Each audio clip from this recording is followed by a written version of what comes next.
Hello, Fear fans, and welcome to this, the Horror Story Corner, where today we have a new, wholly original tale.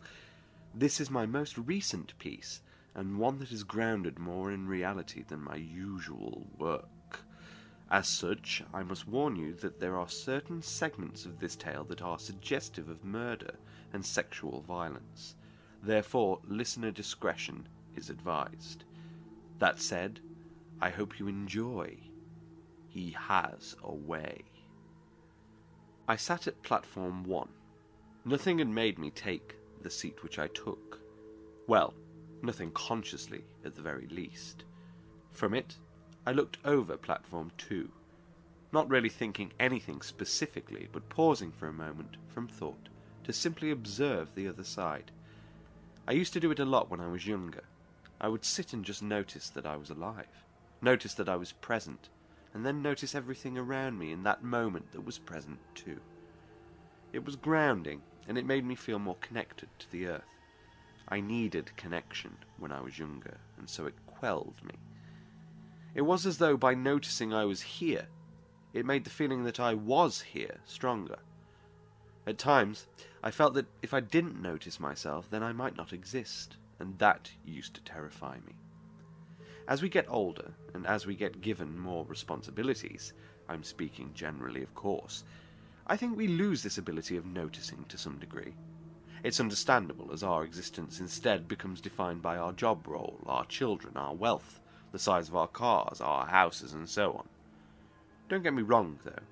Capitalism's quest isn't entirely consuming. On occasion, we're drawn from our thoughts to appreciate beauty. And this beauty is usually something very small, like a cool breeze running across an otherwise stuffy room, a butterfly flapping delicately into our vision, or something equally insignificant, that pulls us away and makes us notice that we are alive for a short while. It's nice, though, when we can find the time to make these thoughtless, present periods longer. So whilst I could, I took a moment to observe and be present, but even that eventually turns back into thought. There was nothing special or interesting about the train station. In fact, if anything, it was tired, a little dull, and ugly. 2 ramps with iron railings led down to the long tarmac-coated platforms. There was no graffiti, and the signage was clean, sharp and new, but it was just lifeless. The shelters, which were identical on both sides, were held up by black-painted steel girders, with the ones that ran parallel to the roof having diamond patterns cut into them to make them look less industrial and harsh. It didn't work. I found that areas around Birmingham and Birmingham itself were better when they embraced their hardened, industrial, red brick face. That is honest, and there is more beauty in honesty. The people on Platform 2 were insignificant, tired creatures, almost grey in their complexions.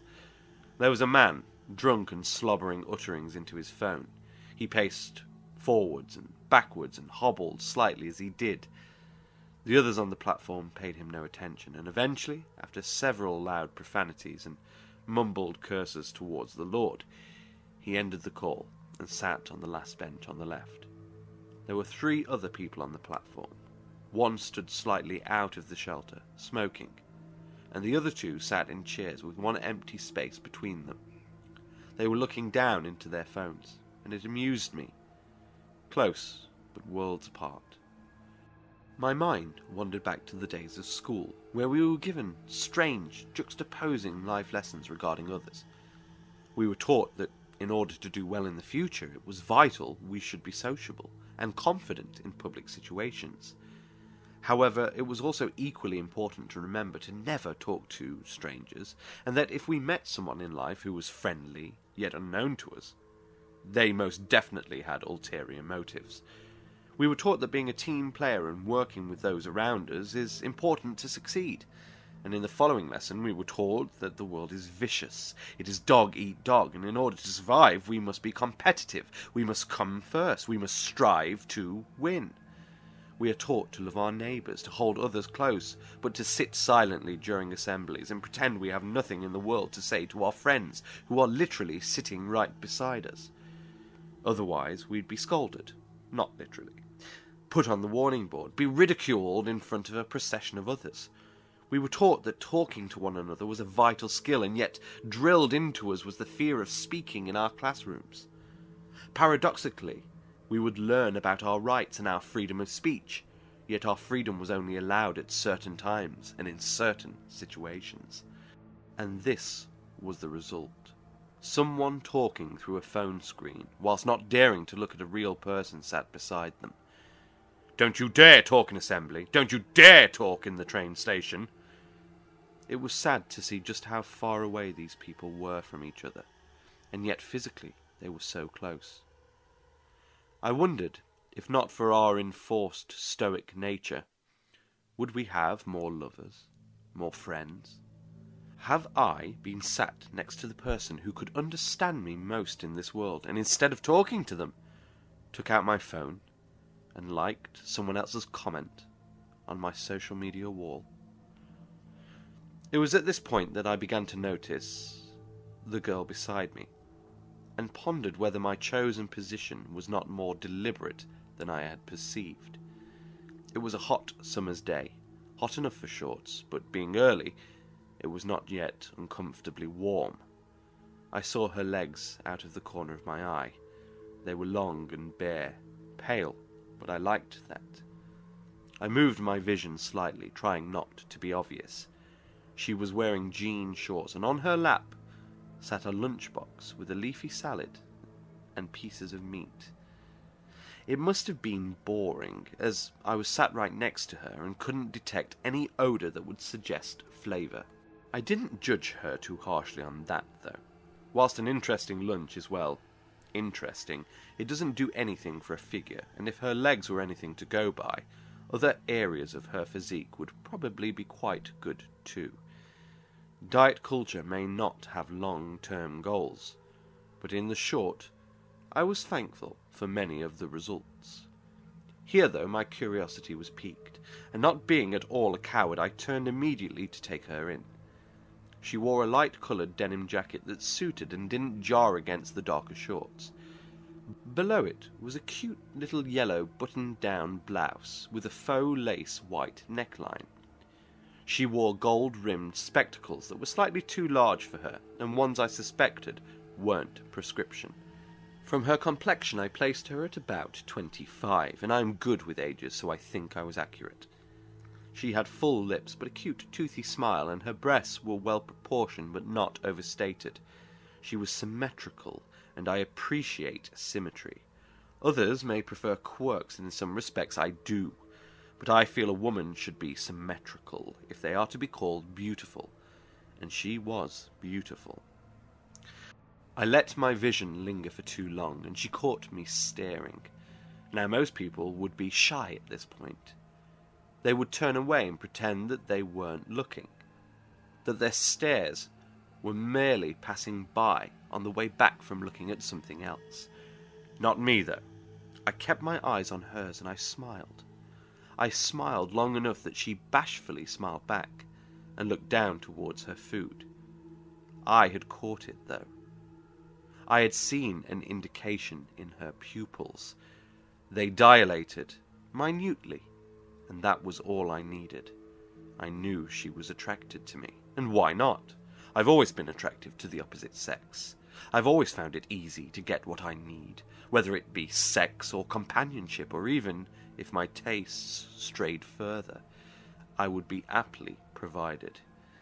Yet, it is always thrilling when a new person should deem you attractive, and from her short glance I could tell she did.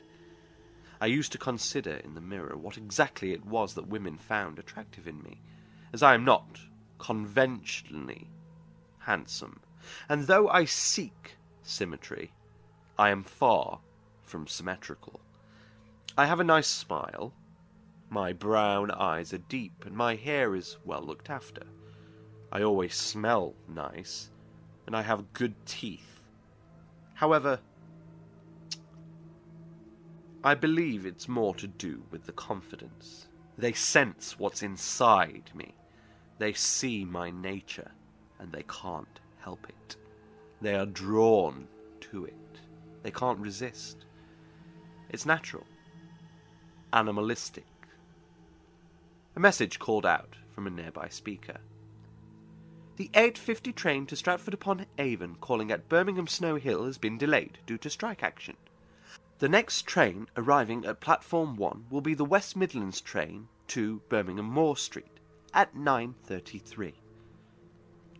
The girl next to me sighed, and I saw a way into conversation. Need to get somewhere? I asked, again smiling at her. She shot a small smile towards me, not as large or as bashful as the previous one. I'm just meeting someone. I don't like to be late. Ha! I laughed. You should tell that to some of my female friends. Why, I've got one who you can guarantee no matter what time she tells you, she'll be at least 3 hours late. Her little smile returned, and I thought I detected a small laugh. It might have been to appease, and appease it did. She was incredibly cute, and I found myself very quickly attracted to her, but I was a calm man. I could control myself outwardly, and I knew how to rein in the intensity. So I paused the conversation and waited for the right amount of time to pass. I waited until it felt right. I waited until I could feel her wanting me to speak again. She didn't make a show of it. There was no turning of her head, no slight cough or verbal indication, but I knew. I'm good at knowing how others feel. I'm good at reading them precisely, and I'm good at knowing when to act. I could feel her wanting me to turn, wanting me to speak again, and I left it. I left her wanting me. I looked down at the navy and rose gold watch that ticked the minutes away on my wrist, and smiled broader as they passed, because I knew each one made her want my words more. I could smell her perspiration, felt it dripping down her chest, and still lower. I could hear her thoughts crying out, "Why hasn't he spoke to me again? Surely he feels this connection between us. There isn't long until the next train. Oh God, Anthony, please talk to me." And I'm not a cruel man. At this point, when she really needed me to speak, when she was teetering but not yet careering off the edge, I did. What do you do, if you don't mind me asking? I kept it so cool. This was perfect. Asking about work, making sure that we don't stray too far too soon. She'd see that I was a gentleman, see that I'm not one to jump to my impulses or instincts, even though it was clear that we were both feeling them, both feeling electricity. She feigned annoyance, feigned reservation about talking to me, and I liked the way she played the game, but she answered because she had to answer. There was a need in her. She was drawn to me, and I wanted her. I'm an archivist. Not that you want to know much about that. It's boring, really. I was enchanted by her modesty and couldn't hold back. Archivist? How could that possibly be boring? You hold by the very role volumes and collections of history. You are a keeper of civilizations that, without your touch, would wither into dust and be forgotten by the minds of all men. And women, she added with a smile, and I had to very quickly hide the look that I felt seeping into my features. There was more silence between us, and at first I was a little downhearted, even maddened, that she hadn't shown me the same respect by asking what I did. That was until her eyes stole across to me, and told me, in no uncertain terms, the game she was playing. She wasn't asking, not because she was uninterested, but because she wanted me to chase. She wanted me to act. They really are very similar when it comes down to it, I suppose. She wanted a brute, forceful in his want, and that is what I delivered. "Dinner," I said, full of confidence and hardly looking in her direction. It felt much less a question, and more an order. "What?" she asked, pretending coyly that she hadn't seen this coming. I knew otherwise. "Dinner, tonight, after you're done with your friend in the city. I can meet you at 8 if you like. I know a place that does excellent pho. Casual, but excellent." "I'm sorry." she uttered, looking over at me, and just as I was about to set the meeting in stone, as I believe she truly wanted, she added, "It's my boyfriend that I'm meeting in town." I flushed red, and my eyes fixed on her. She saw the heat in them. Not anger. I must stress, I'm never driven by anger. Never. It was heat. Briefly, though, I could detect fear from her, so I corrected myself and forced the true emotion out of my face. "Oh," I said, this time doing the feigning myself. "I do apologize for bothering you." Utter shit! I wasn't bothering her. She wanted it, and I knew it. I'd known it since we looked at each other, and she knew it too. So why then should she put this obstacle in the way? It didn't endear me to her. How could I be endeared to a slut? It didn't make me want her any more. Less so, in fact. Who would want someone who has been used up and tainted? So why did she say it? Why would she say it? Why? What was this messed up game she was playing?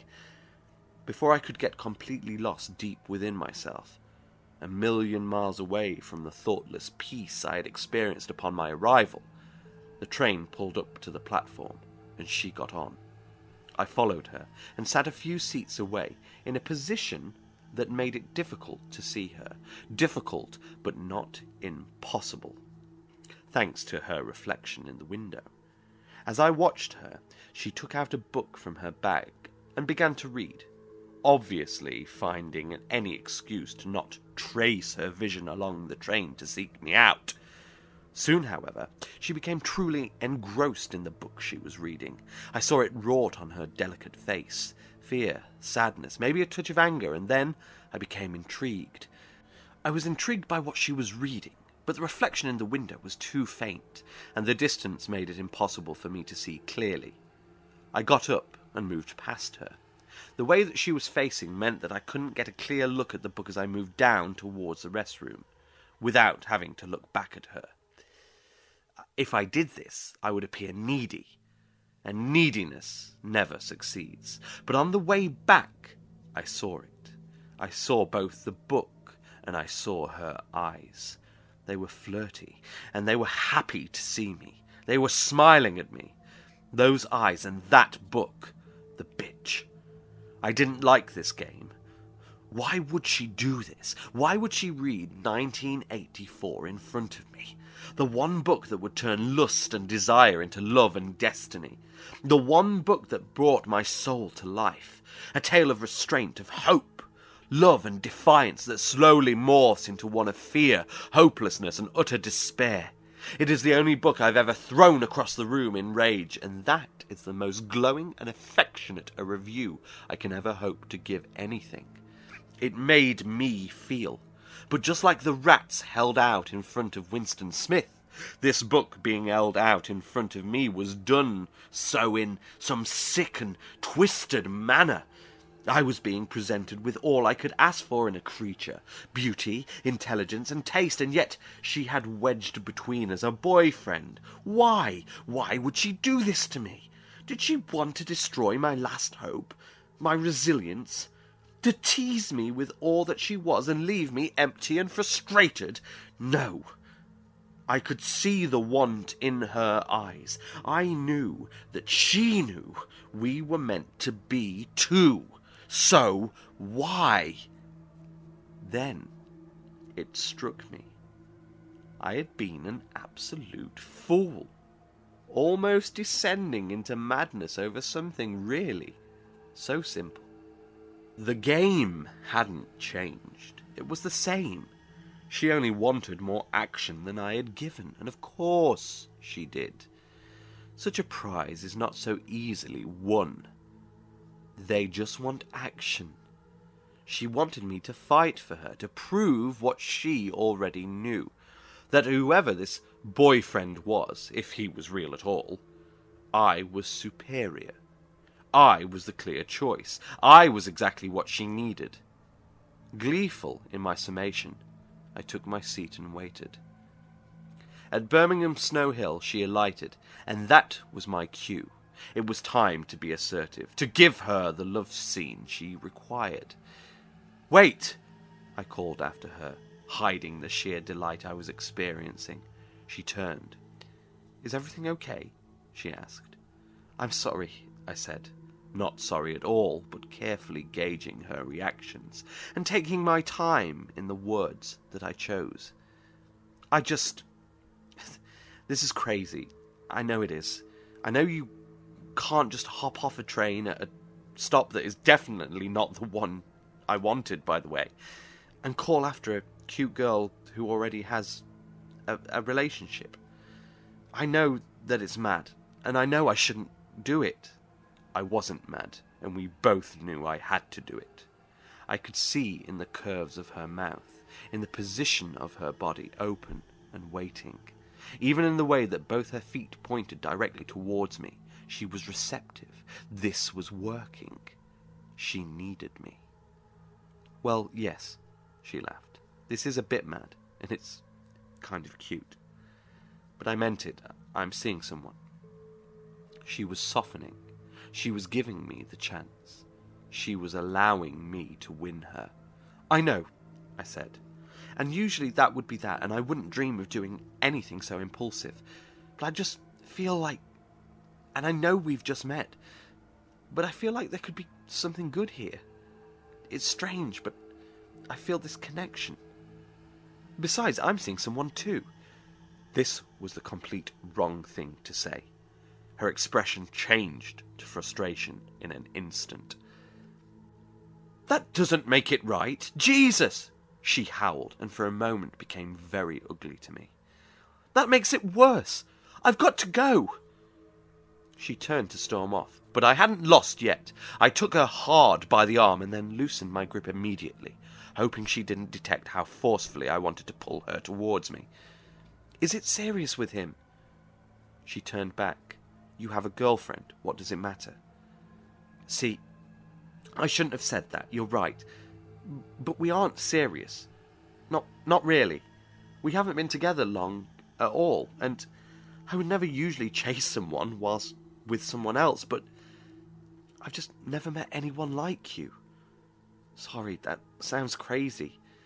I just mean, it's odd, you know. I just feel something here. Don't you?"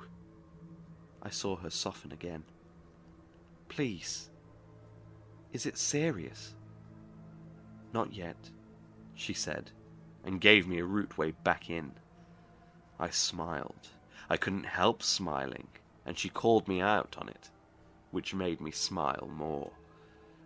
"So," I said, "if you and him aren't serious, and if my relationship isn't serious, why don't we go out for dinner tonight?"